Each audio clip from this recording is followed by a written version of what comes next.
Hello बच्चों, आज मैं आपको क्लास 10 का सैम्पल पेपर करवाऊंगी जो आपको सीबीएसई की तरफ से मिला है। ठीक है, तो बेसिक मैथ्स का हमने सैम्पल पेपर शुरू कर दिया था जिसमें हमने पार्ट ए पूरा कर लिया है और पार्ट बी इसके हमने 2 मार्क्स वाले क्वेश्चंस कर लिए थे। ठीक है ना। आज चलिए अब हम 3 मार्क्स वाले क्वेश्चंस देखते हैं। देखो, यहाँ पर स्टार्टिंग में लिखा हुआ है all questions are compulsory in case of internal choice attempt any one. वैसे तो आपको सारे क्वेश्चंस करने हैं, लेकिन हाँ, अगर किसी में इंटरनल चॉइस है तो आप उसमें से कोई एक अटेम्प्ट करोगे। ठीक है, देखिए क्वेश्चन नंबर 27 है आपके पास। बहुत ही इंपॉर्टेंट क्वेश्चन है ये, आपका चैप्टर नंबर 1 का क्वेश्चन है ये। लिखा है यहाँ पर proof that root 3 is an irrational number. आपको ये प्रूफ करना है कि जो रूट 3 है ना वो इरेशनल नंबर है। ठीक है, आपकी वर्कशीट में भी आया हुआ क्वेश्चन है ये। तो अब हम इसे प्रूफ कैसे करेंगे? देखो, इसको प्रूफ करने के लिए हम पता है क्या करते हैं। सबसे पहले ना हम रूट 3 को रैशनल नंबर मान लेते हैं। ये हम मान के चल रहे हैं। ठीक है, तो साथ साथ हम जो मान रहे हैं वो लिखते रहते हैं। तो let us assume root 3 is an rational number. ठीक है, तो हमने इसको रैशनल नंबर मान लिया। अब देखो, जब रूट 3 रैशनल नंबर है तो फिर तो वो पी अपॉन क्यू की फॉर्म में होगा, है ना, क्योंकि रैशनल नंबर वही तो होते हैं जो पी अपॉन क्यू की फॉर्म में होते हैं। तो इसका मतलब root 3 is equal to p upon q. ठीक है ना। लिखेंगे यहाँ पर वेयर पी और क्यू क्या है, हमारे integers. Where p and q are integers. और एक और कंडीशन क्या होती है रैशनल नंबर में, कि जो q होता है वो 0 के इक्वल कभी भी नहीं होता। q is not equal to 0। ठीक है, साथ साथ हमने एक और चीज यहाँ पर लिख दी कि जो ये p एंड q है ये को प्राइम नंबर्स हैं। तो देखो, को प्राइम नंबर्स वो नंबर होते हैं जिनका HCF हमेशा 1 होता है, मतलब उनका कोई और फैक्टर नहीं होता, सिर्फ 1 ही उनका कॉमन फैक्टर होता है। तो हमने ये मान लिया कि p और q जो है हमारे इंटीजर्स हैं, क्योंकि ये रैशनल नंबर हमने इसको माना है, और q जो है वो नॉट इक्वल टू 0 है, and p and q are coprime numbers. ठीक है, ब्रैकेट में मैं लिख देती हूँ HCF किसका, p और q का जो HCF है वो हमेशा 1 होगा। को प्राइम नंबर ये होते हैं। ठीक है, तो ये मैंने आपको याद रहे कि को प्राइम नंबर क्या होता है, इसलिए यहाँ लिख दिया है ब्रैकेट में। अब देखो, इस q को ना मैं इधर ले जाती हूँ। ठीक है ना, तो जब मैं इस q को उधर लेके गई तो क्या आएगा मेरा यहाँ पर, तो मेरा आ जाएगा यहाँ पर root 3 q is equal to p। ठीक है, अब हम क्या करते हैं, स्क्वायरिंग बोथ साइड कर देते हैं, मतलब दोनों साइड पे स्क्वायर कर देते हैं ताकि ये रूट हट जाए, इसलिए हम यहाँ पर स्क्वायर कर रहे हैं। तो यहाँ पर आ गया मेरा 3q square is equal to p square. तो इससे क्या पता चल रहा है आपको, इसको इक्वेशन 1 मान लो, इससे ये पता चल रहा है कि जो ये 3 है, ठीक है, वो डिवाइड कर रहा है इस p स्क्वायर को, करेगा ना। जब मैं इस 3 को इधर नीचे लेके आऊंगी तो ये डिवाइड का हो जाएगा ना। तो वही चीज हम यहाँ लिख देते हैं 3 डिवाइड p स्क्वायर। तो इसका मतलब जब ये p स्क्वायर को डिवाइड कर रहे तो फिर p को भी डिवाइड करेगा, है ना। तो इसका मतलब 3 डिवाइड p ऑल्सो, ये p को भी डिवाइड करेगा। ठीक है ना, और p क्या था मेरा, एक इवन इंटीजर है ना। तो p is an even integer and p is a factor of p। फिर तो 3p का फैक्टर हो गया। लेकिन अभी हमने किया था कि p और q मेरे को प्राइम नंबर है, उनका कोई और फैक्टर नहीं है 1 के अलावा। लेकिन यहाँ पर तो एक चीज मेरी गलत हो गई, p का तो एक और फैक्टर है 3, है ना। चलिए अब ऐसा करते हैं, q का भी देखते हैं। अगर दोनों के और फैक्टर हुए 1 के अलावा तो इसका मतलब ये को प्राइम नंबर नहीं है। इसका मतलब रूट 3 मेरा रैशनल नंबर नहीं है जो मैंने मान के चला है, तो मेरी कॉन्ट्रडिक्शन क्या होगी, गलत हो जाएगी।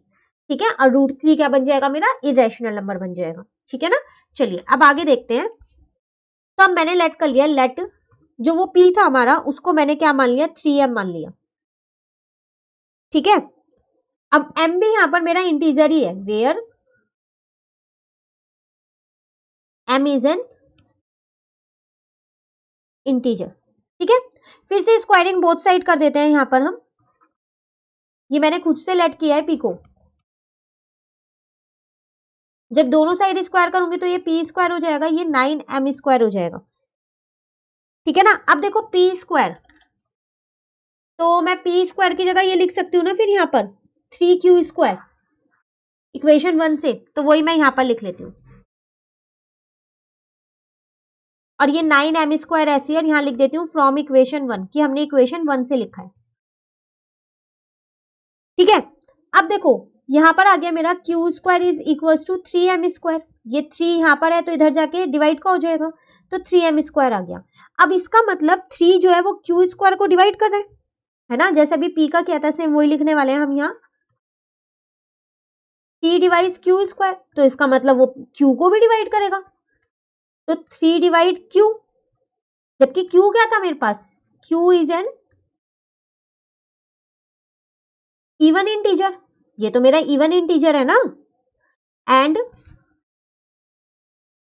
3 is a factor of q, तो देखो q का भी एक और फैक्टर निकल गया 3, p का भी एक और फैक्टर निकल गया 3 और q का भी, ठीक है, लेकिन ये दोनों तो को प्राइम थे ना, इनका तो कोई और फैक्टर नहीं हो सकता था, नहीं हो सकता था ना, तो इनका एक एक फैक्टर और आ गया, इसका मतलब मेरी कॉन्ट्राडिक्शन गलत है, √3 रैशनल नंबर नहीं है, इरेशनल नंबर है, ठीक है, तो वही चीज अब हम यहाँ लिख देते हैं,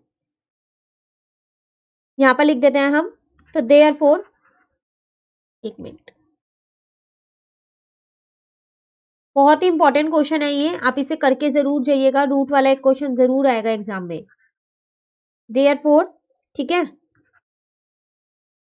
P and Q have at least 3 as a common factor, 3 तो इनका कॉमन फैक्टर है, तो ये को प्राइम नंबर तो नहीं है मेरे, नहीं है ना, तो को प्राइम नहीं है जो मैंने माना था, तो यहां लिखते हैं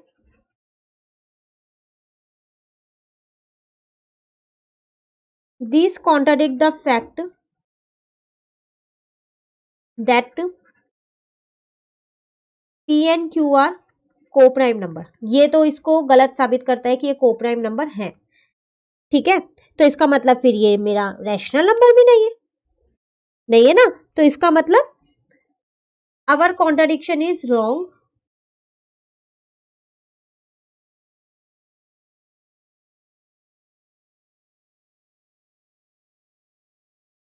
it means √3 is an irrational number, वो एक इरेशनल नंबर है, रैशनल नंबर नहीं है, ठीक है, तो ये था आपके पास क्वेश्चन नंबर 27, बहुत ही इंपॉर्टेंट क्वेश्चन है ये, बिल्कुल अच्छे से आप इसको कीजिएगा, ठीक है ना, चलिए अब हम नेक्स्ट क्वेश्चन देखते हैं, क्वेश्चन नंबर 28, ये भी आपका 3 मार्क्स का क्वेश्चन है, लिखा है यहाँ पर 2 tangents TP and TQ are drawn to a circle with center O from the external point T. Prove that angle PTQ is equals to twice of angle OPQ. देखो पहले बता देती हूँ कौन से चैप्टर का है, सर्कल वाले चैप्टर का, और ये आपका एग्जाम्पल का क्वेश्चन है सर्कल वाले चैप्टर में, ठीक है, चैप्टर नंबर 10 है आपके पास वो, ठीक है, एनसीईआरटी का, उसका एग्जाम्पल है ये वाला, ठीक है, देखो आपसे कह रहा है कि ये दोनों जो है ना ये आपकी टेंजेंट है, जो इस पॉइंट से ड्रॉ की गई है, टी पॉइंट से, आपको प्रूफ क्या करना है यहाँ पर, जो ये PTQ है ये वाला एंगल किसके ट्वाइस है, ये ट्वाइस ऑफ एंगल OPQ इस वाले एंगल के, ये जो छोटा सा है इसका ट्वाइस है, ये आपको प्रूफ करना है, ठीक है, सबसे पहली बात तो हम यहाँ पर प्रूफ ही लिख लेते हैं कि क्या प्रूफ करना है, प्रूफ मुझको करना है एंगल PTQ जो है वो ट्वाइस है OPQ के, ठीक है, चलिए अपना सॉल्यूशन हम यहाँ पर स्टार्ट करते हैं, सबसे पहले मैं लेट कर लेती हूँ इसको थीटा, ये मैंने खुद से माना है, लेट एंगल PTQ, ठीक है, इज इक्वल्स टू थीटा। अब आप देखो आपको पता है कि TP और TQ इनकी लेंथ तो इक्वल होगी, TP is equal to TQ होगी, क्यों, थ्योरम 10.2 है ये, आपको पूरी स्टेटमेंट लिखनी है यहाँ पर कि एक्सटर्नल पॉइंट से जो दो टेंजेंट्स आती हैं सर्कल पे उनकी लेंथ क्या होती है, इक्वल होती है। अब देखो जब ये दोनों इक्वल है तो इसका मतलब ये सिर्फ इस वाले एंगल की बात करूं मैं, ये वाला एंगल और ये वाला एंगल तो इक्वल होगा इस ट्रायंगल का, है ना, reason angle opposite to equal side are equal, जब दो साइड्स इक्वल हैं तो उसके अपोजिट एंगल्स इक्वल होंगे, है ना, तो इसका मतलब कौन से एंगल्स की मैं यहाँ बात कर रही हूँ, TPQ और TQP की, रीजन में मैं यहाँ लिख दूंगी angle opposite to equal sides are equal, ठीक है ना, अब आप बात करो सिर्फ इस ट्रायंगल की, TPQ की, बनना है ना ये ट्रायंगल, और कौन सा ट्रायंगल बन रहा है ये आइसोसेलेस ट्रायंगल बन रहा है क्योंकि इसकी दो साइड्स इक्वल है ना, तो यहां लिखते हैं हम इन ट्रायंगल PTQ, ब्रैकेट में लिख देती हूं मैं, ये मेरा आइसोसेलेस ट्रायंगल है, ठीक है, तो एंगल तीनों एंगल का सम 180 होगा, क्योंकि ट्रायंगल के तीनों एंगल्स का सम 180 होता है। तो P T Q plus angle T P Q plus angle T Q P is equal to 180 degree. अब जिसमें से मैंने पी टी क्यू को तो थीटा मान रखा है नहीं, और ये दोनों एंगल मेरे इक्वल है, तो मैंने इसको तो ऐसे ही रहने दिया टी पी क्यू, इसको भी मैंने पता है टी पी क्यू ही लिख दिया, क्योंकि ये दोनों एंगल्स इक्वल थे मेरे पास। अभी मैंने यहाँ पर इन्हें इक्वल प्रूफ किया, इज इक्वल टू 180 डिग्री। ठीक है ना, तो ये हो गया मेरा 2 एंगल टी पी क्यू, और ये थीटा मैं उधर ले गई। ठीक है, अब इस 2 को भी मैं इधर ही ले आई, इसके नीचे भी 2 आ जाएगा और इसके नीचे भी 2 आ जाएगा। तो एंगल टी पी क्यू ये मेरा कितना आ गया 90 माइनस थीटा बाय 2। ये मेरा कौन सा एंगल निकला है टी पी क्यू, ये वाला जो मैं ये शेड कर दूं, पर मुझको तो ये चाहिए जो शेड नहीं किया हुआ। अब आप एक चीज देखो, जो ये पूरा एंगल है, ये वाला पूरा एंगल, ये तो 90 डिग्री होगा, है ना, क्योंकि ये जो ओपी है मेरी रेडियस है और टीपी जो है मेरी टेंजेंट है, और रेडियस जो होती है वो टेंजेंट पे परपेंडिकुलर होती है नहीं होती, थ्योरम 10.1 है ये, है ना। तो इसका मतलब कौन सा एंगल मेरा 90 डिग्री है, ये पूरा ओपीटी, ये पूरा एंगल मेरा 90 डिग्री है। तो हम यहां लिख देते हैं कि angle OPT is equal to 90 degree,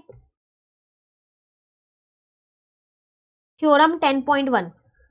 ठीक है, अब देखो ये जो पूरा एंगल है ना, इन दो एंगलों से मिलके बना है, एक जो ये मैंने शेड किया हुआ ये, और एक जो शेड नहीं किया हुआ ये, बना है ना इन दोनों एंगलों से मिलके। मुझको तो ये वाला एंगल चाहिए, ये जो मैंने शेड नहीं किया, तो क्या करूं, इस बड़े वाले पूरे एंगल में से शेड वाला एंगल माइनस कर देती हूँ, है ना, तो यही वाला एंगल आ जाएगा। ठीक है ना, तो वही मैं यहाँ पर कर रहा हूँ। तो ओ पी क्यू निकाल दिया मैंने, कैसे, पूरे बड़े वाले एंगल में से वो छोटे वाला टी पी क्यू माइनस कर दिया। ठीक है ना, अब ये तो मुझे पूरा पता है 90 है, और टीपी क्यू मैंने अभी ही निकाला है, ये रहा 90 माइनस थीटा बाय 2, वही मैंने यहां रख दिया। ठीक है ना, तो 90 माइनस 90 प्लस थीटा बाय 2, बाहर माइनस है तो अंदर का साइन चेंज हो गया, ये ओ पी क्यू ऐसी है, तो यहां से मेरा ओ पी क्यू कितना आ गया, थीटा बाय 2 आ गया। अब देखो इस 2 को मैं इधर ले आई, तो O P Q is equal to theta आ गया। अब आपको कुछ याद आ रहा है, अभी हमने थीटा किसको माना था स्टार्टिंग में, थीटा हमने माना था पीटी क्यू को, तो बस थीटा की जगह लिख दो वापसी जो माना था टी टी क्यू। एक बार आप देखो क्या यही आपको प्रूव करना था, बिल्कुल, तो ये आपका प्रूव हो गया, हेंस प्रूव्ड। ठीक है, तो ये था आपके पास क्वेश्चन नंबर 28। चलिए अब देखते हैं क्वेश्चन नंबर 29 क्या है हमारे पास। क्वेश्चन हमारे पास, Meena went to the bank to withdraw ₹2000। She asked the cashier to give her ₹50 and ₹100 note only. Meena got 25 rupees note in all. Find how many notes of ₹50 and 100 she received. देखो मीना है एक लड़की, वो bank गई 2000 रुपए निकालने, withdraw मतलब होता है निकालना, ठीक है। उसने कैशियर को बोला, उसने क्या बोला कैशियर को कि ना मुझे 50 रुपीज और 100 रुपीज के नोट देना से। अब कैशियर ने क्या किया, उसको 25 नोट्स दे दिए टोटल, मतलब इसमें कुछ 50 रुपीज के नोट है और कुछ 100 रुपीज के नोट है। ठीक है, can I find how many notes of ₹50 and 100 she receive. अब आपको बताने कि उसको 50 रुपीज के कितने नोट मिले और 100 रुपीज के कितने मिले। ठीक है, तो इसका मतलब लेट करना पड़ेगा, हमें नहीं पता है क्योंकि, तो चलिए लेट कर लेते हैं, लेट रुपी, ऐसे लेट करते हैं इसको, number of 50 rupees note, let number of ₹50 note कितने होंगे यहाँ पर, एक्स मान लेते हैं, ऐसी नंबर ऑफ ₹100 नोट, या 100 रुपी नोट भी आप लिख सकते हो। ठीक है, इसको ऐसे 100 रुपी नोट भी लिख सकते हो। ठीक है, अब अगर आप अकॉर्डिंग टू क्वेश्चन देखो, तो उसने टोटल 2000 विड्रॉ किए, इसका मतलब 50x plus 100x 100y is equals to 2000, और दूसरा उसको टोटल 25 नोट मिले, तो इसका मतलब x plus y is equals to 25। ठीक है ना, इसको आप इक्वेशन 1 मान लो, इसको 2 मान लो, यहां से आप क्या करो, x की वैल्यू निकाल लो, 25 माइनस वाई आ जाएगी, ये प्लस का इधर आके माइनस का, और इसको पुट कर दो इक्वेशन 1 में। ऐसा हम इसलिए कर रहे हैं ताकि हम x और y की वैल्यू निकाल सकें, और हमको वही चाहिए। ठीक है, तो इक्वेशन 1 है मेरे पास, यहां मैं लिख देती हूँ equation 1, 50x plus 100y is equals to 2000। अब x की जगह तो मैं 25 माइनस वाई लिख देती हूँ, और ये 100y में ऐसे ही रहने देती हूँ और यहाँ पर 2000 लिख देती हूँ, ठीक है। 50 को 25 से जब मैं इंटू करूंगी तो मेरा 1250 आएगा और यहाँ पर 50 का y ऐसी है प्लस 100y ऐसी है इज इक्वल्स टू 2000, ठीक है ना। अब हम क्या करेंगे, देखो 100 में से 50 जाएगा तो 50y बचेगा और इस 1250 को मैं इधर ले आती हूँ तो माइनस का हो जाएगा, तो 50y मेरा कितना आ गया 750। यहां से मैंने y की वैल्यू निकाल ली, 750 अपॉन में 50, y की वैल्यू आ गई 15। इतना तो मुझे पता चल गया कि 100 रुपीज के नोट मेरे पास 15 है। अब बात आती है 50 रुपीज के कितने हैं, इसी को हम पुट कर देते हैं, पुट इन इक्वेशन 2, ठीक है। तो इक्वेशन 2 मेरे पास है x plus y is equal to 25, x ऐसी रहने दो, y को 15 हमें पता ही है अब 25 है, यहां से मेरे पास x की वैल्यू आ गई 25 माइनस 15 इज इक्वल टू 10, ठीक है ना। तो 50 रुपीज नोट कितने आ गए आपके पास, 50 rupees note is equal to x is equal to 10 और 100 रुपीज नोट आपके पास कितने आ गए, यहाँ पर y थे तो वो आ गए आपके पास 15। देखो टोटल करके आ रहा है ना 25, 10 प्लस 15 करके, और 25 ही नोट बैंक वाले ने मीना को दिए थे टोटल, ठीक है। तो ये था हमारे पास क्वेश्चन नंबर 29। चलिए क्वेश्चन नंबर 30 देखते हैं। क्वेश्चन नंबर 30 प्रोबेबिलिटी का क्वेश्चन है, चॉइस दी हुई है पर दोनों ही प्रोबेबिलिटी के, इसका मतलब आप कोई भी चैप्टर छोड़ नहीं सकते हो, ठीक है ना। देखो, a box contain 90 discs which are numbered from 1 to 90. If one disc is drawn at random from the box, find the probability that it bear a 2-digit number. देखो एक बॉक्स है उसके अंदर 90 डिस्क है, ठीक है, उन पे नंबर लिखा हुआ है 1 से लेके 90 तक। अब इसमें से आपने एक डिस्क निकाली है, ठीक है, और क्या प्रोबेबिलिटी आपको बतानी है किसकी, कि वो 2 डिजिट नंबर होना चाहिए। सबसे पहली बात अगर आप यहाँ पर देखो तो आपको टोटल आउटकम तो पता है हर केस में 90 होने वाले हैं क्योंकि 1 to 90 तक के नंबर लिखे हुए हैं, तो वो तो 90 होगा। अब फर्स्ट पार्ट में मुझसे कह रहा है कि 2 डिजिट नंबर, तो 2 डिजिट नंबर कौन कौन से होते हैं, 1 से 90 तक में कौन कौन से होंगे, देखो 10 से शुरू होंगे, 10, 11, 12, 13 चलते रहेंगे कहां तक, 90 तक। तो इसका मतलब कितने हुए 2 डिजिट नंबर, तो अगर मैं 1 to 90 में से 1 to 9 हटा दूं तो बाकी सारे तो 2 डिजिट नंबर ही है मेरे पास, है ना, 2 डिजिट नंबर। तो अब हम कैसे निकालेंगे इनको, तो 90 में से इन 9 नंबर्स को माइनस कर देते हैं तो मेरा आ जाएगा 81। इसका मतलब मेरे पास नंबर ऑफ 2 डिजिट नंबर कितने हो गए, वो हो गए मेरे पास 81, ठीक है। आपको पता चला 81 कैसे आया, मैंने उस 90 में से जो टोटल लिखा है 91 टू 90 तक के, उनमें से 1 टू 9 तक के नंबर हटा दिए तो बाकी मेरे 2 डिजिट नंबर बचे। बस अब तो मुझे प्रोबेबिलिटी निकालनी है, तो P ब्रैकेट में यहां लिखेंगे 2 डिजिट नंबर, तो फेवरेबल आउटकम 81 है और टोटल आउटकम 90 है, कट किया तो 9/10 मेरा आंसर आ जाएगा, ठीक है। चलिए सेकंड पार्ट अब हम यहाँ पर देखते हैं, टोटल आउटकम हर केस में सेम ही रहने वाला है। कह रहा है a perfect square number, perfect square कौन सा होता है, जैसे 1 1 जा 1, 2 2 जा 4, वो होता है मेरा परफेक्ट स्क्वायर।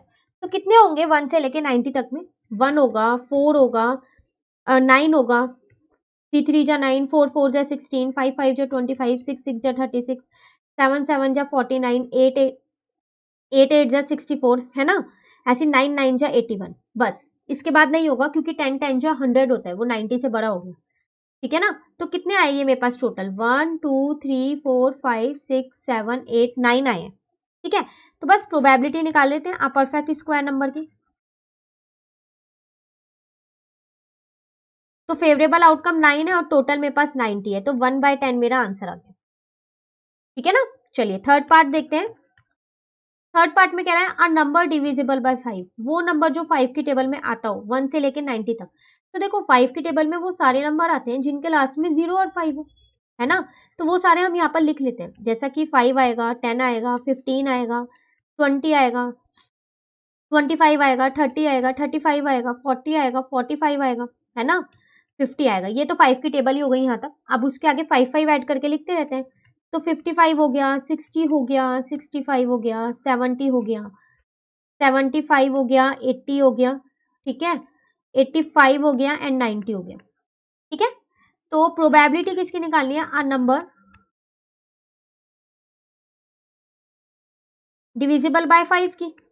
तो फेवरेबल आउटकम्स कितने काउंट करना पड़ेगा, 1 2 3 4 5 6 7 8 9 10 11 12 13 14 15 16 17 और 18 है, और डिवाइडेड बाय टोटल आउटकम्स, ठीक है ना। तो इसको कट किया तो 2/10 आया, फिर कट किया तो 1/5 आ गया, इसका मतलब 1/5 मेरा आंसर है, ठीक है। तो ये था इसका प्रोबेबिलिटी का क्वेश्चन। अब और में एक और क्वेश्चन दे रखा है, लेकिन वो भी प्रोबेबिलिटी का ही दे रखा है, चलिए वो वाला भी देखते हैं। कह रहा है a card is drawn from a well shuffled deck of 52 cards, find the probability getting। आपने 52 कार्ड्स में से एक कार्ड निकाले रैंडमली, ठीक है। तो टोटल आउटकम्स तो आपको पता ही चल गए होंगे, 52 होगा, तो पहले हम वही लिख लेते हैं, total outcomes is equals to 52। अब फर्स्ट पार्ट देखते हैं, कह रहा है a king of red colour, red colour में कितने किंग होते हैं, दो, एक डायमंड में होगा एक हर्ट में होगा, दो होंगे ना। तो a king of red colour is equals to 2, तो प्रोबेबिलिटी कैसे निकालेंगे, a king of red colour is equals to favourable outcome divided by total outcome, तो 1/26 मेरा आंसर आ गया, ठीक है ना। सेकेंड पार्ट अगर हम देखें तो स्पेड, कितने स्पेड होते हैं, 13, है ना, ब्लैक वाला का पार्ट है ये, 13 होते हैं। तो प्रोबेबिलिटी कैसे निकालेंगे आई स्पेड की, तो वो आ जाएगी मेरी 13/52, तो इसका मतलब 1/4 मेरा आंसर आ गया, ठीक है। चलिए लास्ट पार्ट देखते हैं, इसका थर्ड पार्ट। कह रहा है the queen of diamond, diamond में कितनी क्वीन होती है, एक ही होती है, एक ही होती है ना, तो 1। तो probability the king queen of diamond, favourable outcome 1 है, टोटल आउटकम 52 है, तो ये मेरा आंसर आ गया। तो ये तो बहुत ही आसान सा क्वेश्चन था, दोनों ही क्वेश्चन प्रोबेबिलिटी के आसान थे, लेकिन जो आपको ज्यादा अच्छे से आता है वो आप वही कीजिएगा, ठीक है। चलिए क्वेश्चन नंबर देखते हैं अब हम यहाँ पर 31। 31 क्वेश्चन में हमसे कह रहे हैं metallic sphere of radii 6 centimetre 8 centimetre and 10 centimetre respectively are melted to form a solid sphere, find the radius of the resulting sphere. देखो आपसे कह रहा है आपने क्या किया, कुछ स्फीयर्स लिए, मतलब 3 स्फीयर्स लिए मेटेलिक स्फीयर, उनको आपने मेल्ट कर दिया, मतलब पिघला दिया, और एक बड़ा स्फीयर बना दिया सॉलिड स्फीयर। अब जो छोटे वाले आपने 3 स्फीयर लिए थे ना, तीनों की रेडियाई आपको दे रखी है, लेकिन जो उनको मेल्ट करने के बाद आपने बड़े वाला स्फीयर बनाया ना, उसकी रेडियस नहीं दे रखी, वो आपको निकालनी है, ठीक है। तो अब वो हम निकालेंगे कैसे, देखो सबसे पहले तो हम लेट कर लेते हैं, जो ये 3 स्फीयर है इसको एक को R1 मान लेते हैं, एक को R2 मान लेते हैं और एक को R3 मान लेते हैं, ताकि हमारे को कैलकुलेशन करने में आसानी रहे, ठीक है। अब मैं क्या करती हूँ, जो मैंने ये बड़े वाला स्फीयर बनाया है, इन तीनों स्फीयर्स को मिला के इसकी वॉल्यूम किसके इक्वल होगी, इन तीनों के वॉल्यूम के ही तो इक्वल होगी, है ना, क्योंकि यही तीनों स्फीयर्स को मेल्ट करके एक स्फीयर बने, तो सबकी इन तीनों की वॉल्यूम का सम जो है वो इस बड़े वाले स्फीयर की वॉल्यूम के इक्वल होगा। तो पहले हम वॉल्यूम ही निकाल लेते हैं, रेडियस फिर अपने आप ही निकल जाएगी, ठीक है। तो देखो वॉल्यूम ऑफ रिजल्टिंग स्फीयर, तो कैसे निकलेगी वो, sum of the volume of the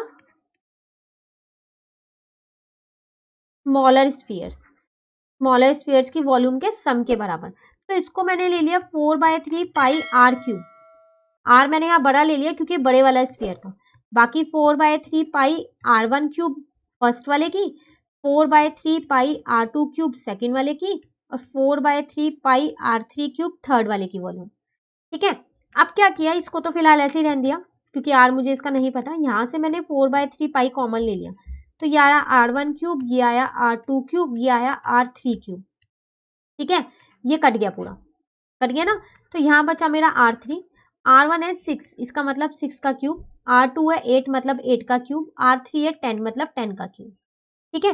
तो R3 मेरे पास यहाँ पर कितना आ गया, इन सब का क्यूब, मतलब इनको 3 बार मल्टीप्लाई करना, 6 इंटू 6 इंटू 6, ऐसी 8 इंटू 8 इंटू 8 और 10 इंटू 10 इंटू 10, तो मेरा आएगा यहाँ पर 216 प्लस 512 प्लस 1000, तो मेरा यहाँ से R3 आ गया 1728। अब मुझको ये देखना है कि 1728 किसका क्यूब होता है, तो कुछ क्यूब्स तो आपको याद होने चाहिए, एटलीस्ट 20 तक तो आपको याद होने चाहिए, ठीक है। तो ये 12 का क्यूब होता है, तो क्यूब से क्यूब काट दिया, इसका मतलब आर मेरा आ गया 12 सेंटीमीटर। तो रेडियस आ गई ना, देखो बड़े वाले की, तो radius of resulting sphere is equals to 12 centimetre. ठीक है, तो ये था आपके पास क्वेश्चन नंबर 31। चलिए क्वेश्चन नंबर 32 देखते हैं। क्वेश्चन नंबर 32 आ गया ट्रिग्नोमेट्री का, प्रूफ वाला क्वेश्चन है 3 नंबर का। ठीक है, आपको प्रूफ करना है इसको इसके इक्वल। तो अब ये हम कैसे करेंगे, बिल्कुल स्टेप बाय स्टेप आप इसको समझिएगा। मैं लेफ्ट हैंड साइड को सॉल्व करूं और उसको ही मैं राइट हैंड साइड के इक्वल ले आऊंगा। ठीक है, इंपॉर्टेंट क्वेश्चन है, बिल्कुल ध्यान से समझिएगा। तो sine A minus cos A plus 1 divided by sine A plus cos A minus 1। ठीक है, देखो सबसे पहले आप क्या करो, देखो यहाँ आपको दिख रहा है ये sec और tan की फॉर्म में है, जबकि यहाँ पर एक भी चीज sec और tan की फॉर्म में है ही नहीं। तो आप पहले इसको डिवाइड कर दो न्यूमरेटर और डिनोमिनेटर को cos से, ताकि ये किसकी tan की फॉर्म में और sec की फॉर्म में बन जाए। ठीक है, तो यहाँ हम लिख देते हैं divide numerator and denominator by cos a। तो सबके नीचे cos a लिख दो। तो देखो मैं सबको cos a से ही डिवाइड कर रही हूं। ठीक है ना, तो साइन ए अपॉन में cos a plus cos a upon में cos a माइनस 1 अपॉन में cos a। ठीक है, अब डिवाइड कर करके लिखें तो यहां पर मैं इक्वल टू ये बना देती हूँ, साइन ए अपॉन में cos a, ये कितना आएगा मेरा tan a माइनस ये तो कट हो गया तो ये तो 1 बचा और यहाँ आ गया प्लस sec a। सेम ऐसे यहाँ पर tan a आ गया, ये तो कट हो गया तो यहाँ पर प्लस का 1 बचा और यहाँ पर बचा sec a। ठीक है, अब आपको एक प्रॉपर्टी आइडेंटिटी पता होगी, वो क्या होती है, sec square A minus tan square A is equals to 1 होती है, ये आइडेंटिटी होती है। तो इसमें मैं a square minus B square लगा दूं तो वो हो जाएगा मेरा a प्लस बी और a माइनस बी, है ना। तो वही मैं यहाँ लिख देती हूँ sec a plus tan a plus b और a माइनस बी मतलब sec a minus tan a। ठीक है ना, अब पता है मैं क्या करती हूँ, जो ये नीचे प्लस का 1 है इसकी जगह ये पूरा लिख देती हूँ इज इक्वल्स टू ये 1 ऐसे ही चल रहा है। ठीक है, तो चलिए देखिए अब हमने कैसे किया यहाँ पर। तो tan a minus 1 plus sec a मैंने ऐसे ही रहने दिया। ठीक है, अभी फिलहाल ना मैंने इस 1 को अलग कर दिया और माइनस यहाँ पर लिख दिया sec a minus tan a। ऐसा मैं लिख सकती हूँ, देखो ये sec a माइनस का है, जब आप इस ब्रैकेट को ओपन करोगे तो माइनस का ही आएगा, ये tan a प्लस का है, ब्रैकेट को ओपन करोगे तो tan a ही आएगा। तो मैंने इस नीचे वाले स्टेप को इसको थोड़ा सा चेंज कर दिया है, बस आगे पीछे किया है और कुछ नहीं किया है। ठीक है, बस अब कुछ नहीं करना आपको, इस 1 की जगह पर जो ये प्लस का 1 नीचे डिनोमिनेटर में उसकी जगह आप ये लिख दो sec a plus tan a और sec a minus tan a। ठीक है, और माइनस का ये तो ऐसे ही लिखा हुआ है आपके पास sec a माइनस का tan a। ठीक है ना, अब आप ऊपर वाले को तो बिल्कुल मत छेड़ो न्यूमरेटर को, उसको एज इट इज रहने दो क्योंकि वो कट होने वाला है। ऊपर आपको 1 चाहिए ना राइट हैंड साइड में, देखो यहाँ 1 है ना, ये अपने आप आ जाएगा भी 1। देखो आपको यहाँ दिख रहा है ये पूरी एक टर्म है और ये एक टर्म है, तो ये कॉमन आ रही है sec a minus tan a, तो ये मैंने कॉमन ले ली। अब अंदर यहाँ तो बचा मेरे पास sec a plus tan a और वहां पर मेरे पास कुछ नहीं है, इसका मतलब 1 बचा माइनस का। ठीक है, अब एक बार ध्यान से देखो ये कट हो रहा है ना ऊपर वाले से, tan a प्लस का यहाँ भी प्लस का है, sec a प्लस का यहाँ भी प्लस का, 1 माइनस का यहाँ भी माइनस का, कट कर दो। तो आपका आंसर आ गया 1 अपॉन में sec a minus tan a, और आपको यही प्रूव करना था। ठीक है ना, तो is equals to right hand side, hence proof. तो बिल्कुल स्टेप बाय स्टेप करोगे तो बहुत आसान क्वेश्चन है, प्रीवियस ईयर के पेपर में भी ये क्वेश्चन आया हुआ है 1-2 बार। ठीक है, इंपॉर्टेंट क्वेश्चन है, आप इसको कर लेना। ठीक है ना, चलिए अब देखते हैं हम क्वेश्चन नंबर 33। क्वेश्चन है देखो हमारे पास यहाँ पर, फिर इसमें इंटरनल चॉइस है हमारे पास, लेकिन हम दोनों ही समझने वाले हैं। ठीक है, देखो आपसे कह रहा है a motor boat whose speed is in still water में उसकी स्पीड दे रखी है 18 kilometre per hour, takes 1 hour more to go 24 kilometre upstream then to return downstream to the same spot, find the speed of the stream. आपसे यहाँ पर कह रहा है कि एक मोटर बोट है, ठीक है, जिसकी स्पीड आपको दे रखी है स्टिल वाटर में इतनी है, 1 घंटा ये फालतू लेता है 24 किलोमीटर अपस्ट्रीम से as compare to downstream पे। ठीक है, आपको स्पीड निकालनी है किसकी, स्ट्रीम की। अब हम इसको कैसे करेंगे, तो सबसे पहली बात ना, हमको जो दे रखा है वो हम यहाँ पर लिख लेते हैं। तो स्पीड ऑफ बोट मुझे यहाँ पर दे रखी है, वो मुझे दे रखी है यहाँ पर कितनी है, 18 किलोमीटर पर आवर। ठीक है, और मुझे ये भी दे रखा है कि वो कितना डिस्टेंस ट्रेवल कर रहा है, 24 किलोमीटर। ठीक है ना, तो डिस्टेंस आ गया मेरे पास 24 किलोमीटर। अब हम यहाँ लेट कर लेते हैं जो हमको निकालना है, let x be the speed of stream, ये मुझको निकालनी है स्पीड ऑफ स्ट्रीम। ठीक है, तो अब देखो ये दोनों कितना टाइम लेंगे अपस्ट्रीम और डाउनस्ट्रीम के लिए, तो हम उसको भी लेट कर लेते हैं क्योंकि हमको वो भी नहीं पता है। स्पीड और डिस्टेंस तो यहाँ पता है लेकिन मेरे को टाइम नहीं पता है ना, तो वो भी मैंने लेट कर लिया यहाँ पर। लेट T1 एंड T2, आप कुछ भी लेट कर सकते हो यहाँ पर। ठीक है, बी द टाइम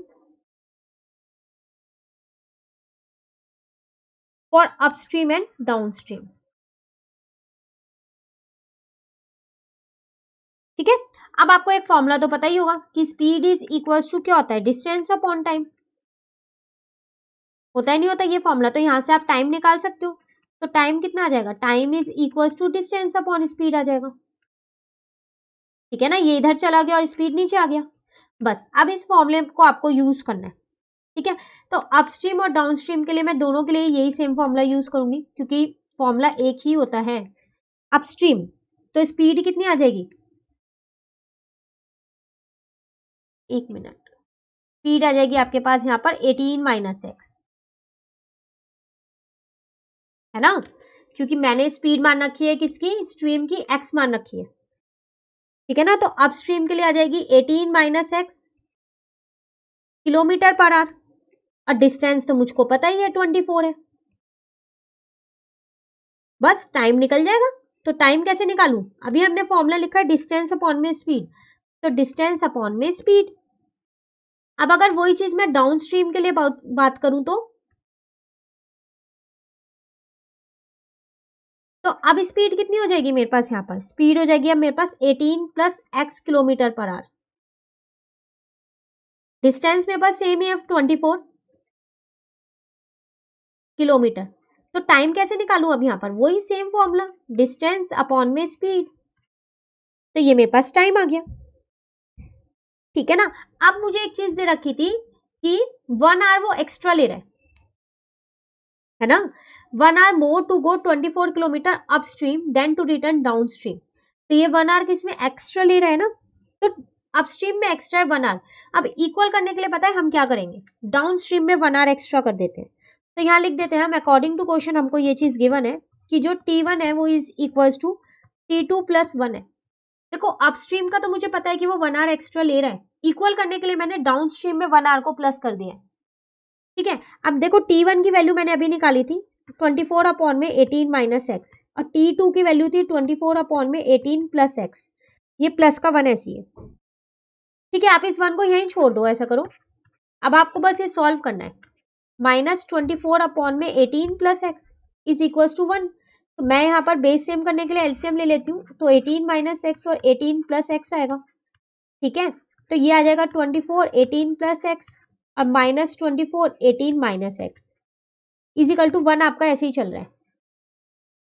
ठीक है, अब देखो ये नीचे दोनों यहाँ पर डिवाइड के उधर जाके मल्टीप्लाई के हो जाएंगे, लेकिन इसको सॉल्व करना पड़ेगा। मैंने पता है क्या किया, 24 कॉमन ले लिया, तो यहाँ बचा मेरे पास 18 प्लस एक्स माइनस 18, ठीक है, प्लस एक्स, क्योंकि बाहर माइनस है तो अंदर का साइन चेंज हो गया, और इन दोनों को मैं उधर ले गई, 18 माइनस एक्स और 18 प्लस एक्स। ठीक है ना, तो ये तो कट हो गया, यहाँ आ गया मेरा 2x, और ये मैंने a plus B A minus B, तो A square minus B square identity लगा दी इसके अंदर, तो ये हो गया मेरा 48x। ठीक है ना, और ये कितना आएगा, 18 का स्क्वायर होता है मेरे पास 324 माइनस एक्स स्क्वायर। यहां से मेरी एक इक्वेशन बन गई है, वो क्या बन गई मेरी इक्वेशन, एक्स स्क्वायर, यहाँ माइनस का इधर आके प्लस का हो गया, प्लस 48x माइनस का 324 इज इक्वल टू 0। अब इसका मतलब इस 48 को मिडल टर्म स्प्लिट कर देती हूँ इस तरीके से कि प्लस माइनस करके तो 48 आए और मल्टीप्लाई करके आना चाहिए 324 एक्स स्क्वायर। कैसे? देखो प्लस माइनस करके आपका आना चाहिए 48x, अब मल्टीप्लाई करके आपका आना चाहिए 3 to 4 माइनस का एक्स स्क्वायर, है ना, इन दोनों को ही तो मल्टीप्लाई करते हैं मिडल टर्म स्प्लिट में। तो मैंने यहाँ पर वो दो फैक्टर ले लिए, एक ले लिया 54x और एक ले लिया यहाँ पर 6x। तो देखो मल्टीप्लाई करूंगी तो 3 to 4 आ रहा है और माइनस करूंगी तो 48 आ रहा है, मतलब दोनों मेरे निकल गए हैं यहाँ। बस अब इन दोनों का पेयर, इन दोनों का पेयर, इसमें से तो कॉमन x ही आ रहा है डायरेक्ट, इसमें से कॉमन क्या आ रहा है मेरे पास 6 आ रहा है, तो ये हो जाएगा मेरे पास x प्लस 54, बाहर माइनस है तो अंदर का साइन चेंज हो गया है, तो x माइनस 6 और x plus 54 is equals to 0।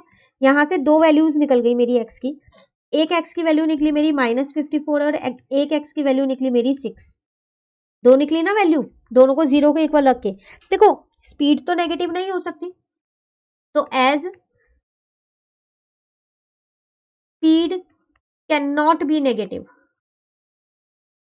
नहीं हो सकती ना नेगेटिव, तो अब हम क्या करने वाले हैं, फिर किसको मानेंगे, 6 मानेंगे, ठीक है। तो आ गया 10 speed of stream is equals to x is equals to 6 kilometre per hour, और आपको यही स्पीड इसकी निकालनी थी स्ट्रीम की, जिसको हमने यहाँ पर क्या मान रखा था, x मान रखा था, ये रहा, ठीक है। तो ये x आपका निकल गया। अब क्वेश्चन नंबर 33 यहाँ पर कंप्लीट नहीं होता, क्योंकि अभी हमारे को और में भी एक क्वेश्चन दे रखा है, ठीक है। तो चलिए उसको देखते हैं हम। देखो यहाँ करते हैं इसको हम, क्वेश्चन हमारे पास find two consecutive odd positive integers sum of whose square is 290। कह रहा है ऐसे दो कॉन्सिक्यूटिव ऑड पॉजिटिव इंटीजर्स बताओ जिनका स्क्वायर करूं पहले मैं और फिर उसका सम करूं तो मेरा 290 है। तो सबसे पहली बात तो वो दोनों मुझे लेट करने पड़ेंगे, है ना। तो चलिए लेट कर लेते हैं। Let one of the odd positive integer is equals to x, ठीक है। तो अदर को क्या मानेंगे, अब कॉन्सिक्यूटिव है तो अदर x प्लस 2 होगा। ऑड की बात कर रहे हैं ना, यहाँ पर ऑड नंबर होते कैसे हैं, एक छोड़ के एक होते हैं, गलती से भी आप x प्लस 1 मत लीजिएगा। अगर 3 ऑड है तो 5 आएगा उसके बाद, तो इसमें 2 प्लस करोगे 3 में तभी तो 5 आ रहा है, अगला 7 आएगा, 5 में 2 प्लस करोगे तभी तो 7 आएगा, है ना। तो अदर ऑड पॉजिटिव लिखते हैं,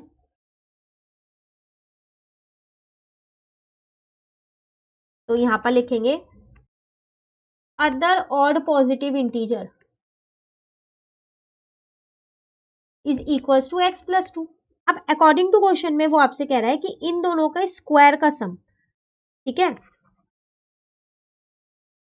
तो सम ऑफ स्क्वायर्स इन दोनों का कितना होगा, इसका तो एक्स स्क्वायर हो जाएगा, इसका x प्लस 2 का होल स्क्वायर हो जाएगा, तो X square plus A square plus B square plus 2ab, ठीक है ना। आइडेंटिटी लगा दी ए प्लस बी के होल स्क्वायर की, तो ये मेरा आ गया 2x square plus 4x plus 4। अब ये किसके इक्वल है, अकॉर्डिंग टू क्वेश्चन ये मेरा किसके इक्वल है, 290 के इक्वल है ना। तो 2x square plus 4x plus 4 is equals to 290। अब इस 4 को मैं उधर ले जाती हूँ, तो 290 माइनस 4 हो गया, तो 2x square plus 4x minus करूंगी तो मेरा 286 आएगा यहाँ पर। अब इस 286 को हम इधर ले आते हैं, ठीक है ना। अब मेरी ये फिर एक इक्वेशन बन गई है। सबसे पहली बात ना इसको थोड़ा सा छोटा कर लेते हैं, छोटा कैसे करें, इसमें से 2 कॉमन ले लेते हैं ताकि ये छोटी हो जाए मेरी इक्वेशन, सॉल्व करने में थोड़ी आसानी हो जाएगी। यहाँ 143 बचा, मैंने 2 कॉमन ले लिया। अब इस 2 को ये मल्टीप्लाई का उधर जाएगा, 0 के साथ डिवाइड होगा तो 0 ही आ जाएगा, तो ये आ गया 0। बस अब कुछ नहीं हो सकता, अब हमें इसमें मिडल टर्म स्प्लिट करनी पड़ेगी। तो प्लस माइनस करके कितना आना चाहिए, 2x आना चाहिए, और मल्टीप्लाई करके आना चाहिए -143x स्क्वायर, है ना। तो ऐसे दो फैक्टर्स कौन कौन से ले, तो एक मैंने 13x ले लिया, एक 11x ले लिया। आप कैसे लोगे इनको, 143 के फैक्टर निकाल लो और उसके बाद पेयर बनाना, तो बहुत आसानी से बन जाएंगे आपके पेयर, ठीक है ना। अब यहाँ पर ये दोनों पेयर बन गए, ये दोनों कॉमन लेते हैं, चलो यहाँ तो कुछ भी कॉमन नहीं आ रहा है, सिर्फ x ही कॉमन आ रहा है, यहाँ पर 11 कॉमन आ रहा है, ठीक है। अब बाहर माइनस था तो मैंने अंदर का साइन चेंज कर दिया, प्लस कर दिया, ध्यान रखिएगा आप इसको, ठीक है। तो x माइनस 11 और x plus 13 is equal to 0 हो गया। यहाँ से मेरी x की दो वैल्यू निकलेंगी, तो वो देखते हैं कैसे निकलेंगी। एक x की वैल्यू मेरी निकलेगी यहाँ पर 11 और एक x की वैल्यू निकलेगी मेरी -13, लेकिन ये तो मेरा पॉजिटिव इंटीजर है ना, तो इसका मतलब ये तो नहीं हो सकता, तो मैं यहाँ लिख देती हूँ नॉट पॉसिबल, क्योंकि ये मेरी नेगेटिव है। तो इसका मतलब x की वैल्यू कितनी आ गई, सो x इज इक्वल टू 11। जब एक 11 है तो दूसरा कौन सा होगा 13। अभी तो हमने क्या था, ऑड पॉजिटिव इंटीजर कॉन्जिक्यूटिव, एक छोड़ के एक होंगे ना ऑड वाले, तो देयरफॉर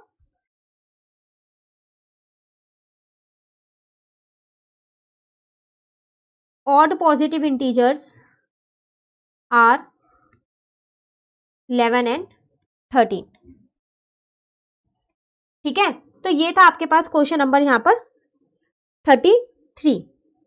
चॉइस थी, आपकी मर्जी है, आप कोई सा भी कर सकते हो, जो अच्छे से आता है आप वही कीजिएगा। इसी के साथ आपका पार्ट बी का वो सेक्शन खत्म होता है जिसमें 3 मार्क्स के क्वेश्चन थे, 33 तक के थे। अब जो आगे के क्वेश्चन है ना वो आपके 5 मार्क्स के क्वेश्चन है। ठीक है, तो चलिए आज इसका लास्ट पार्ट जो 5 मार्क्स के क्वेश्चन है वो वाले देखते हैं। ठीक है, यहाँ पर लिखा हुआ है आपके पास ऑल क्वेश्चंस आर कंपलसरी, सारे क्वेश्चंस करने कंपलसरी है। इन केस ऑफ इंटरनल चॉइस, अगर किसी क्वेश्चन में इंटरनल चॉइस होती है, अटेम्प्ट एनीवन, तो आपको कोई भी एक अटेम्प्ट करना है। जैसा कि आप देख रहे हो 34 में स्टार्टिंग के क्वेश्चन में इंटरनल चॉइस है आपके पास, है ना। तो देखो ये भी आपका चैप्टर नंबर 9 का क्वेश्चन है। ठीक है, और ये भी आपके पास चैप्टर नंबर 9 का ही क्वेश्चन है। इसका मतलब आप चैप्टर तो कोई भी छोड़ के नहीं जा सकते हो, क्योंकि इंटरनल चॉइस में भी आपको सेम ही चैप्टर का क्वेश्चन मिल रहा है। ठीक है ना, चलिए देखते हैं अब हम क्वेश्चन नंबर 34। पहले हम ये वाला क्वेश्चन पढ़ते हैं। The angle of depression of the top and bottom of 8 metre tall building from a top of multi storeyed building are 30 degree and 45 degree respectively. Find the height of the multi storeyed building and the distance between the two buildings. देखो यहाँ पर आपसे कह रहा है कि दो angle of depression आपको दे रखे हैं 30 डिग्री एंड 45 डिग्री। कहाँ से, अगर आपके पास एक 8 मीटर टॉल बिल्डिंग है और एक मल्टी स्टोरेड बिल्डिंग है, आप वहां से देख रहे हो, मल्टी स्टोरेड बिल्डिंग से उस टॉल बिल्डिंग को देख रहे हो। ठीक है, उसके टॉप पे भी और उसके बॉटम पे भी, दोनों पे एक एक एंगल ऑफ डिप्रेशन बनना है। एंगल ऑफ डिप्रेशन का मतलब यही है ना कि ऊपर से नीचे की ओर देखना। अब आपको क्या करना है, उसकी हाइट निकालनी है मल्टी स्टोरेड बिल्डिंग की। ठीक है, और उन दोनों के बीच का डिस्टेंस भी निकालना है, जो ये 8 मीटर टॉल बिल्डिंग है इसका और जो ये मल्टी स्टोरेज बिल्डिंग है इसका। ठीक है, फिगर बनाते हैं फिर ज्यादा अच्छे से आपको समझ में आएगा। तो मैं यहाँ पर क्या करती हूँ, एक मल्टी स्टोरेज बिल्डिंग बना लेती हूँ ए बी, इसको नाम मैं आखिरी में लिखूंगी पहले। ठीक है, यहाँ पर अब हम एक टॉल बिल्डिंग भी बना लेते हैं। ठीक है, ये मुझे पता है 8 मीटर है तो मैंने साथ साथ लिख दिया इसको। ठीक है ना, अब यहां से इसके टॉप पे और बॉटम पे जा रहा है, तो ये इसका टॉप हो गया और ये इसका बॉटम हो गया। तो दो एंगल ऑफ डिप्रेशन मेरे यहां पर बन रहे हैं। ठीक है ना, एक 45 डिग्री का बन रहा है और एक 30 डिग्री का बन रहा है। ठीक है, तो इसका मतलब ये 45 डिग्री है तो फिर ये भी 45 डिग्री होगा, ऑल्टरनेट एंगल्स। ऐसे ये 30 डिग्री है तो ये 30 डिग्री होगा, ऑल्टरनेट एंगल्स। ठीक है ना, चलिए आप सबको नाम दे देते हैं। हाँ, पहले निकालना क्या है वो देख लेते हैं। देखो ए बी मैंने माना है मल्टी स्टोरेज बिल्डिंग है, एक तो मुझे इसकी हाइट निकालनी है, तो इस पूरे की हाइट को ना मैंने एच ही मान लिया है। और एक यहाँ पर मेरे को टॉल बिल्डिंग दे रखी है, इसको मैंने सी डी मान लिया। एक आपको इन दोनों के बीच का डिस्टेंस निकालना है जिसको मैंने एक्स मान लिया। अब आपको पता चल गया क्या निकालना है, एक तो मल्टी स्टोरेज बिल्डिंग की हाइट पूरी मतलब ए बी निकालनी है, और एक दोनों के बीच का डिस्टेंस मतलब ए सी निकालना है। ठीक है, चलिए शुरू करते हैं। यहाँ पर सबसे पहले लिख देते हैं हमने क्या क्या माना है। लेट ए बी, क्या ये आपके पास मल्टी स्टोरेज बिल्डिंग है ये, जिसको मैंने क्या माना है यहाँ पर एच माना है। ठीक है, इसी के साथ साथ मैंने एक्स भी माना है, किसको माना है, एसी को। एसी मतलब distance between the two buildings, है ना।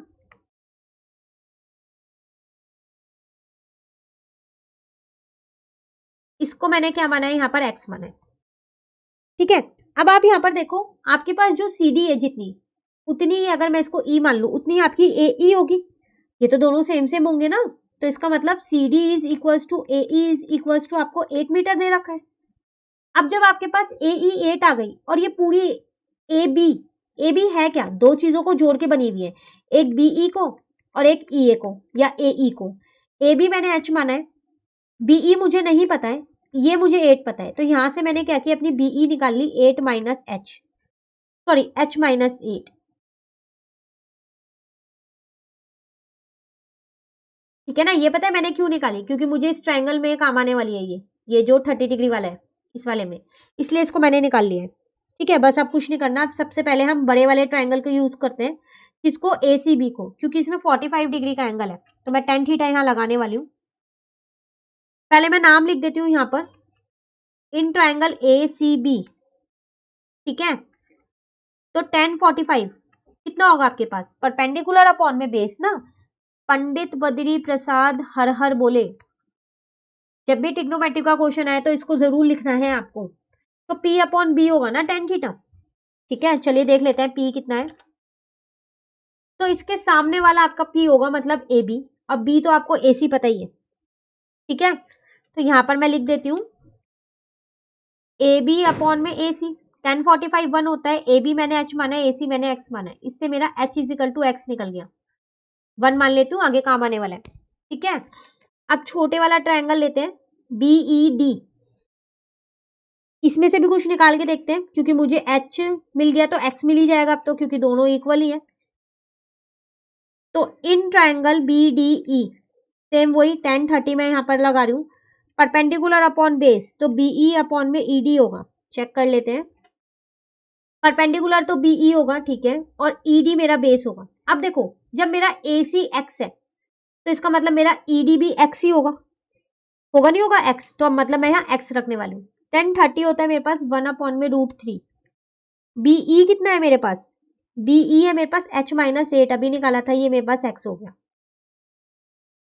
ठीक है, तो यहां से मेरे पास x कितना आ गया, √3 ब्रैकेट में h माइनस 8।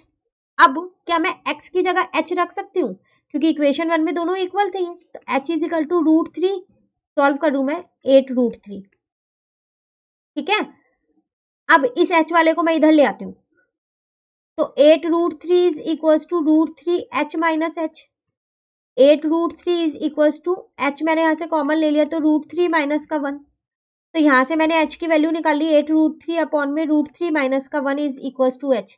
लेकिन h ये नहीं हो सकता, क्योंकि ये नीचे रूट में आंसर, रैशनलाइज मुझको करना पड़ेगा ना इसको रैशनलाइज। तो चलिए अब हम इसको रैशनलाइज यहाँ कर देते हैं। नीचे माइनस है तो रैशनलाइज करने के लिए प्लस करना पड़ेगा दोनों में। तो ये मेरा h आ गया यहाँ से 8√3 ब्रैकेट में √3 प्लस का 1, और यहाँ आ गया a minus b a plus b, मतलब a square minus B square, है ना। सॉल्व कर लेते हैं, इसको इससे इंटू किया तो 8 इंटू 3 प्लस 8√3, और यहाँ पर आ गया 3 माइनस 1, तो ये आ गया 24 प्लस 8√3 अपॉन में 2।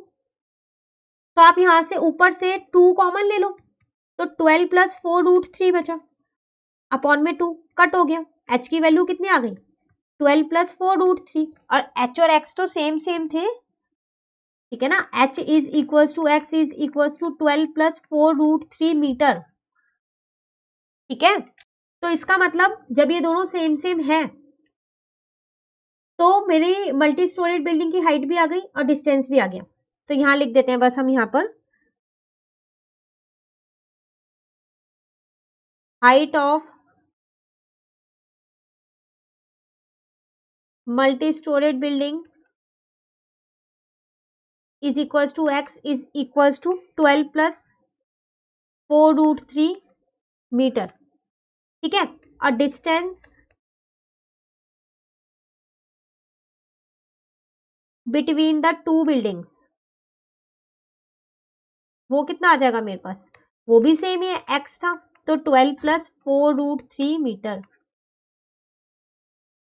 ठीक है, तो यहां से आपके पास ये दोनों चीजें आ गई।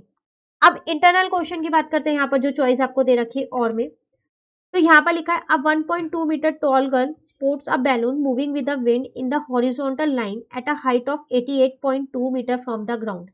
The angle of elevation of a balloon from the eye of the girl at an instant is 60 degree. After some time the angle of elevation reduced 30 degree. Find the distance traveled by the balloon during the interval. देखो ये ना आपका NCERT का question है, ठीक है। मैं आपको क्वेश्चन नंबर भी यहाँ पर बता देती हूँ कौन सा है। क्वेश्चन नंबर आपके पास ये है 14, सेम क्वेश्चन है एनसीईआरटी का। तो मैंने आपको ये पूरा चैप्टर एनसीईआरटी से करवा रखा है, टोटल 16 to 17 क्वेश्चन है, शायद आपकी एक ही एक्सरसाइज है, तो सारे क्वेश्चंस मैंने आपको करा रखे हैं ना। तो आप ये क्वेश्चन नंबर 14 वहां से समझिएगा, ठीक है। मैं उसकी लिंक, उस वीडियो की लिंक जो है वो डिस्क्रिप्शन बॉक्स में दे दूंगी, ताकि आपको वो आसानी से मिल जाए, ठीक है, सेम एनसीईआरटी का क्वेश्चन है, क्वेश्चन नंबर 14। चलिए आगे बढ़ते हैं अब आते हैं हम अपने क्वेश्चन नंबर 35 पे। क्वेश्चन नंबर 35 एपी का क्वेश्चन है, लेकिन थोड़ा अलग सा क्वेश्चन है। क्या है यहाँ पर क्वेश्चन आपके पास, the pth term qth and rth term of AP are A B C respectively show that A bracket में q minus R, B bracket में r minus P and C p minus Q is equal to 0। आपको ये show करना है। देखो ना यहाँ आपको फर्स्ट टर्म दे रखी है, ना डिफरेंस दे रखा, कुछ भी नहीं दे रखा है, बस इतना बता रखा है जो pth टर्म है वो a है, जो qth टर्म है वो b है, और जो rth टर्म है वो c है। बस तीन चीजें आपको दे रखी है और ये आपको शो करना है। बिल्कुल ध्यान से समझिएगा, थोड़ा सा मुश्किल क्वेश्चन जरूर है ये। देखिए, जब आपको यहाँ फर्स्ट टर्म और डिफरेंस नहीं दे रखा ना, आप लेट कर लो। तो let first term is equal to a, आप कुछ भी मान सकते हो, ठीक है। और कॉमन डिफरेंस को आप मान लो यहाँ पर d। देखो मैंने यहाँ पर बड़ा a पता है क्यों लिया, क्योंकि छोटा a पहले से ही मुझे क्वेश्चन में दे रखा है, इसलिए लिया, ठीक है। अब जब a बड़ा लिया ना, तो मैंने d भी बड़ा ही ले लिया है। तो pth टर्म मतलब ap मुझे दे रखा है ना यहाँ, हर बार हम लिखते थे an, अब n की जगह यहाँ p लिखा है तो मैं p लिखने वाली हूँ। a plus n minus 1d होती है ना, फॉर्मूला an का क्या होता है, a plus n minus 1d। अब a की जगह बड़े वाला a, n की जगह p माइनस 1 और d की जगह बड़े वाला d, ठीक है नहीं, ठीक है। तो a प्लस मल्टीप्लाई कर देते हैं pd माइनस का d। अब मैंने क्या किया यहाँ पर a माइनस d एक साथ रख लिया और pd एक साथ रख दिया, ठीक है। इसको मैंने इक्वेशन 1 मान लिया। उसी तरीके से मेरे को qth टर्म भी दे रखी है, इसका मतलब a q की अब मैं यहाँ पर बात कर रही हूँ, तो a plus Q minus 1d, फिर वही मल्टीप्लाई कर देते हैं तो qd माइनस का d, a माइनस का d मैंने एक साथ रख लिया, ठीक है, और qd को मैंने अलग छोड़ दिया। ऐसा मैं इसलिए करूं, सब में a माइनस d मेरे को दिख रहा है आएगा, ठीक है ना। अब मुझे थर्ड यहाँ पर दे रखी है rth टर्म, मतलब ar मुझे दे रखी है, फिर वही formula a plus n minus 1d, n की जगह r माइनस 1, d की जगह d, मल्टीप्लाई कर लेते हैं तो ये आ गया आर डी माइनस का d। a माइनस डी मैंने एक जगह रख दिया, प्लस का आर डी मैंने एक जगह रख दिया, इसको मैंने मान लिया अपनी इक्वेशन थर्ड। अब आप यहाँ ध्यान से देखिए, ए pth टर्म आपको a दे रखी है तो मतलब यहाँ पर a आएगा, qth टर्म आपको b दे रखे तो यहाँ b आएगा, और r टर्म आपको c दे रखे तो यहाँ c आएगा। अब जो आपको शो करना है ना, वो करना है q माइनस आर, a के साथ जो है ना q माइनस आर लगा हुआ है, लेकिन अगर आप अपने आंसर में देखो तो हमारा तो a अकेला है, इसके साथ तो q माइनस आर नहीं लगा, उसी तरीके से b के साथ भी कुछ नहीं लगा और c के साथ भी कुछ नहीं लगा, तो फिर ये शो कैसे होगा। इसका मतलब हमको क्या करना पड़ेगा, इन तीनों इक्वेशन को इनसे मल्टीप्लाई करना पड़ेगा, तभी तो आएगा, ठीक है। तो क्या करने वाले हैं हम, देखो पता चल गया ना मल्टीप्लाई क्यों करें, multiply equation 1 by q minus r, 1 को इससे मल्टीप्लाई कर देते हैं। अब जब भी हम कुछ भी मल्टीप्लाई डिवाइड प्लस माइनस करते हैं ना, तो वो दोनों साइड करते हैं, लेफ्ट हैंड साइड भी और राइट हैंड साइड भी, हमेशा आप इसे ध्यान रखिएगा। ये नहीं है कि क्वेश्चन में यहाँ है तो बस इधर इधर मल्टीप्लाई कर दिया और इधर का छोड़ दिया, ऐसा मत कीजिएगा, ठीक है।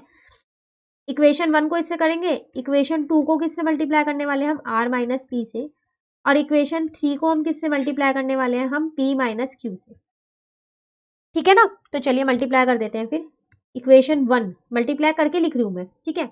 तो इस a को मल्टीप्लाई करूंगी तो a q minus r is equal to a minus d के साथ मल्टीप्लाई करूंगी तो वही आएगा q माइनस आर, मैंने अलग से लिख दिया, प्लस pd और q माइनस आर दोनों के साथ यहाँ भी मल्टीप्लाई कर दिया। उसी तरीके से इक्वेशन 2 लेते हैं, तो b है ना, b के साथ करना है मुझे मल्टीप्लाई r माइनस p को, तो यहाँ a माइनस डी और r माइनस p, और यहाँ पर qd ऐसी रहने दो r माइनस p, इनको पूरे पूरे को मल्टीप्लाई करके मत लिखना, ठीक है ना, ये कटने वाले हैं अभी आगे।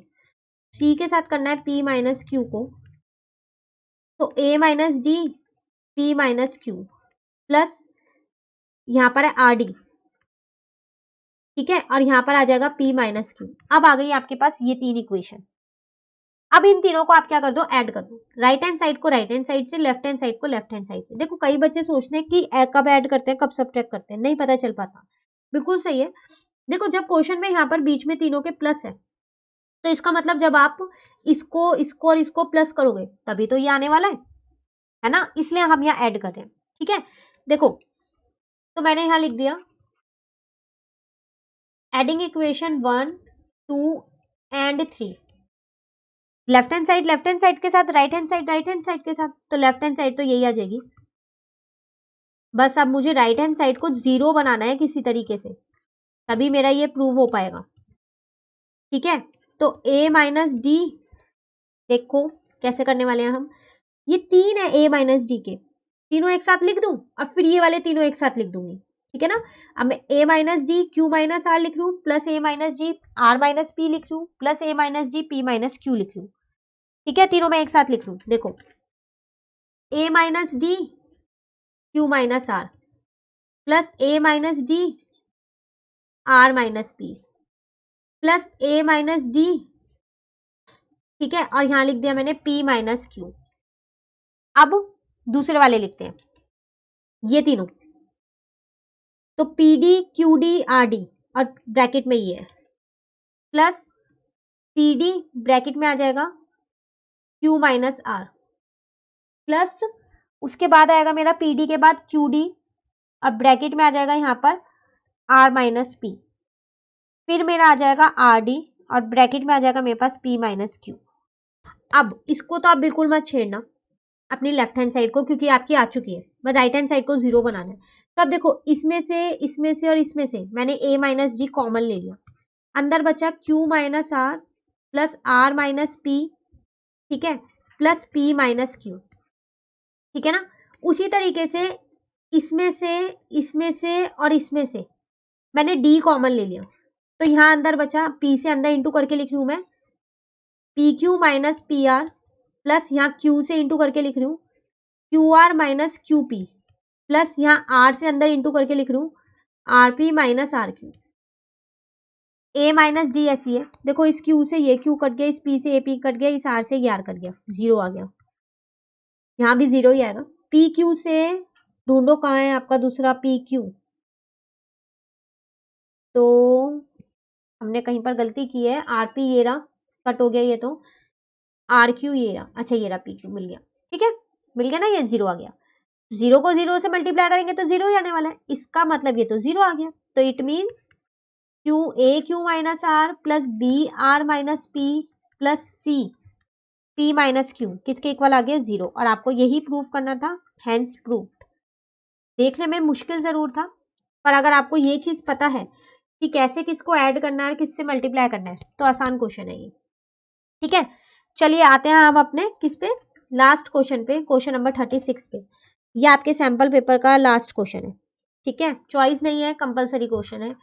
लिखा है आ सर्वे regarding the height in centimeter of 51 girls of class 10th of a school was conducted and the following data was obtained. Find the median height and the mean using the formula.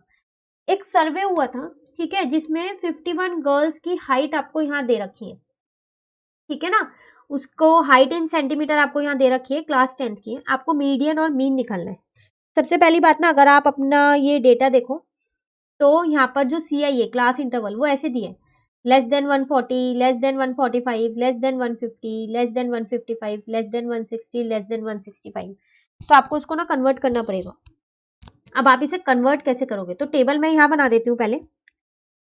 ठीक है, तो यहाँ से हम शुरू करते हैं। तो हाइट मुझको यहाँ दे रखी है इन सेंटीमीटर, तो लेस देन 40, आप देख लो 5 का गैप है, तो इसका मतलब मैं इसको यहाँ लिख सकती हूँ बिलो 40। वैसे आप इसको ये भी लिख सकते हो 135 टू 140, ठीक है, क्योंकि 5 का ही गैप है, इसलिए 140 से 145 हो गया, फिर 145 से 150 हो गया, 150 से कितना हो गया यहाँ पर 155, 155 से हो गया यहाँ 160 और 160 से हो गया यहाँ 165। ठीक है, अब वैसे तो आपको पता है हर बार ये एफ ही दी होती है ना, लेकिन इस बार ये एफ नहीं है, लेस देन और मोर देन के केस में ये एफ नहीं होती है, सी एफ दे रखी होती है।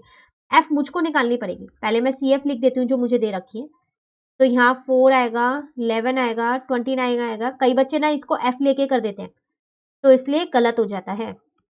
अब पता कैसे चलेगा, देखो कह रहा है लेस देन 140 ना, 140 से कम हाइट 4 लड़कियों की है, ठीक है, अब 145 से कम हाइट 11 लड़कियों की है, तो एक बात बताओ, 140 से कम 4 थी और 145 से कम 11 है, तो ये 145 से कम में तो ये वाली भी इंक्लूड हो गई, 140 वाली भी, है ना, इंक्लूड हो गई ना, क्योंकि 145 से छोटा ही तो है 140। उसी तरीके से लेस देन 150, 150 से कम हाइट वाली लड़कियां हैं 29, तो उसमें तो 145 वाली भी आ गई और 140 वाली भी आ गई, है ना। तो इसका मतलब ये हमारे को एफ नहीं दे रखा, सी एफ दे रखा है, तो एफ निकाल लेते हैं। जब एफ दे रखा होता है तो सी एफ निकालते हैं, क्या करते हैं, प्लस करते हैं हर बार, अब की बार उल्टा कर देंगे माइनस, तो पहला तो 4 ही रहेगा, 11 में से 4 गया 7, बस माइनस कर करके आप इसको लिखते रहो, तो 18, अगला आएगा आपके पास 11, फिर 6, फिर 5, ठीक है। अब आपको क्या निकालना है, मीडियन और मीन, बस अब निकल जाएगा आसानी से। तो मीडियन के लिए इनको प्लस करना पड़ेगा, तो n/2, इसका मतलब 51/2, इसका मतलब 25.5, ढूंढो कहाँ आएगा 25.5, इसी वाले में आएगा, आएगा ना इसी वाले में, क्योंकि ऊपर वाला 11 तो छोटा है, तो इसी में ही आएगा। तो मेरी क्लास इंटरवल आ गई 145 से 150 वाली आ गई, ठीक है ना। तो मीडियन क्लास लिख लेती हूँ पहले मैं, कौन सी आई है यहाँ पर, 145 से 150, बस अब सब चीजें लिख लो। एल चाहिए होता है 145 आ गया, एच चाहिए होता है 5 आ गया, n/2 चाहिए होता है 25/2 है, एफ चाहिए होता है तो 18 है, सी एफ चाहिए होता है, तो जो मीडियन क्लास होती है उससे ऊपर वाला लेते हैं 11 है। सब चीज मिल गई। फॉर्मूला क्या होता है, फॉर्मूला होता है मेरे पास, median is equals to L plus n/2 minus C F upon में एफ इंटू में एच, ठीक है ना। एल की जगह मैंने क्या रख दिया 145, n/2 की जगह 25.2, सी एफ की जगह 11, एफ की जगह 18, एच की जगह 5। एक बार वैल्यू मिलनी चाहिए बस, फटाफट फिर तो हमें पुट करना है, ठीक है। अब हम क्या करते हैं, इसको सॉल्व करते हैं। तो इसको सॉल्व हम कैसे करने वाले हैं, यहाँ पर माइनस कर देते हैं हम, तो 25.5 में से 11 को माइनस करेंगे तो 14.5 आएगा, नीचे का 18 ऐसे ही रहने देते हैं, पॉइंट हटा के मैंने 0 लगा दिया, इनटू में 5 है, ठीक है। तो अगर अब इसके आगे हम देखें, यहाँ कर रही हूं मैं इसके आगे 145 प्लस, मैंने क्या किया पता है, 145 को 5 से इंटू कर दिया, तो मेरा 725 आ गया अपॉन में 180, ठीक है। उसके बाद मैंने देखा इसको ये 180 से कट नहीं हो रहा है पूरा पूरा, तो कोई बात नहीं, हम बेस सेम करके कर लेते हैं, या फिर आप इसे पॉइंट में भी निकाल सकते हो। तो अगर आप इसे पॉइंट में निकालोगे तो वो आपका आएगा 4.027, ये अप्रॉक्स में आया मेरा आंसर, ठीक है। अब आप इसको क्या करो, 145 में इसको प्लस कर दो, तो आपका कितना आंसर आ जाएगा 149.027, आप इसे 3 भी लिख सकते हो, ठीक है। तो चलिए मीडियन तो हमारे पास यहाँ पर आ गया, अब बात आती है मीन की, बस एक मीन और रह गया निकालने से, तो यहाँ निकालते हैं मीन। मीन के लिए भी टेबल चाहिए, अब तो हमने एफ निकाल लिया, बार बार निकालने की हमें जरूरत नहीं है, तो एक सेकेंड यहाँ पर मैं लिख देती हूँ। हाँ, एक चीज मैं आपको पीछे बताना भूल गई हूँ, ये टेबल पूरी आप बंद कर लीजिएगा, आपको पता है ना ये बॉक्स में होती है, तो इसको प्रॉपरली बॉक्स में बनाइएगा, ठीक है। देखो मीन के लिए भी मैंने क्या किया, हाइट ले ली पहले तो इन सेंटीमीटर, उसके बाद इसमें मुझे एफ तो मैंने अभी पीछे निकाली है, दोबारा निकालने की जरूरत नहीं है, तो पहले मैं यही लिख लेती हूँ, below 140, 140 to 145, 145 to 150, 150 to 155, 155 to 160, अब 160 to 165। तो एफ मैंने निकाली थी, इसकी 4 थी, इसकी 7, इसकी 18, ठीक है, फिर मेरी 11, 6 और 5, ये मेरी एफ निकली थी। अब मीन निकालने के लिए मुझे एक्सआई चाहिए, अगर मैं डायरेक्ट मेथड लगाती हूँ तो, ठीक है। तो एक्सआई क्या होता है, इन दोनों का सम डिवाइडेड बाय 2। अब बात आती है यहाँ तो बिलो 140 है, तो बिलो 140 मतलब 135 से 140, तो इन दोनों को प्लस कर दो और 2 से डिवाइड कर दो, तो आपकी एक्सआई आ जाएगी, तो 137.5 आएगी।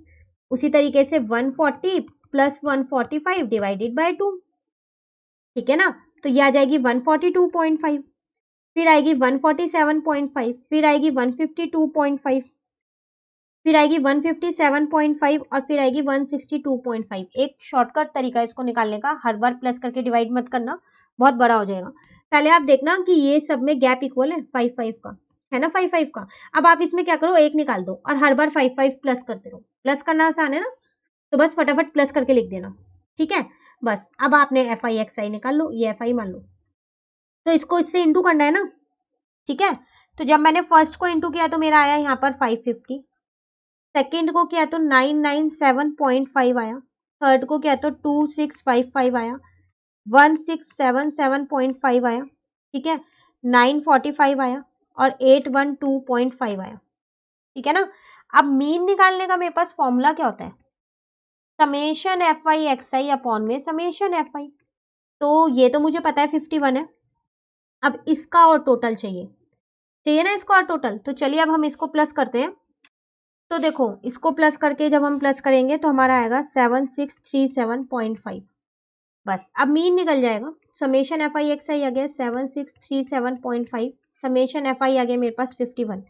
अब आप क्या करोगे, 7637.5 को डिवाइड कर दो 51 से। आप चाहो तो पॉइंट हटा के भी कर सकते हो, यहाँ पर पॉइंट हटा के यहाँ 0 लगा दो। आंसर दोनों से ही सेम आने वाला है 149.75, ठीक है। तो ये आपका मीन आ गया। तो ये क्वेश्चन नंबर 36 भी हमारा कंप्लीट होता है, जिसमें हमारे को मीडियन और मीन निकालना था, ठीक है। तो ये सैंपल पेपर पूरा कंप्लीट हो गया बेसिक मैथ्स का। तो अगर आपको ये वीडियो अच्छी लगी तो आप इसे लाइक जरूर कीजिएगा और मेरे चैनल को सब्सक्राइब कीजिएगा। Thank you.